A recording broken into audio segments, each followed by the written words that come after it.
Hindi mapipigilan ng mga kilos protesta ang napipintong pagsasampa ng kasong plunder at bribery laban kay Senator Rodante Marcoleta. Ayon kay Ombudsman Crispin Remulla, ang mga nangyayaring rally ay parte ng freedom of expression ng naturang religious group. Ngunit wala umano itong epekto at tuloy pa rin ang timeline nang matanong kung may inaasahan pa ring pagkakaso sa Sandigan Bayan bago matapos ang linggong ito.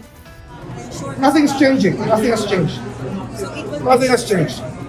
Sir, nakapaulit-ulit. Nothing has changed. You will file. You will file. Sir, this week pa ba? This week pa rin po. This has not changed anything.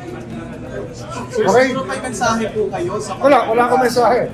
Basta sa akin lang, we will do our job. We will do our job. Gagawin namin ang trabaho namin.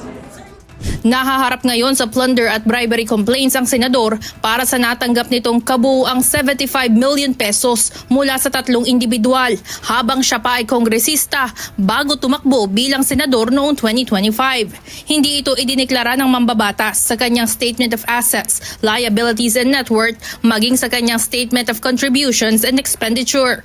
Una nang nabanggit ng anti-graft body na pasok pa rin kasuhan ng plunder ang isang government official kahit private fund ang natanggap nito dahil lagpas ang halaga sa 50 million pesos. Naninindigan rin si Remulla na hindi nito pinupuntirya o sinisingle out si Senator Marcoleta.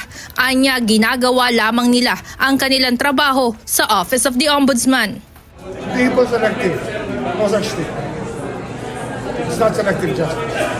Freedom of expression nila yan, pero it's the wrong premise. There's no selective justice in this country when it comes to the ombudsman. Matatanda ang pinaratangan ni Senator Marcoleta ang ombudsman na planado ang gagawing pag-aresto sa kanya para umano mapatahimik at mahadlangan ang kanyang paglahok sa impeachment proceedings ni Vice President Sara Duterte na isasagawa sa darating na Lunes. Samantala, pagdating naman sa mga kongresistang contractors na iniimbestigahan ng tanggapan, ipapaalam na lamang umano ng ombudsman kung sino-sino ang tinutukoy nila kapag handa na silang magsampa ng kaso laban sa mga naturang mambabatas.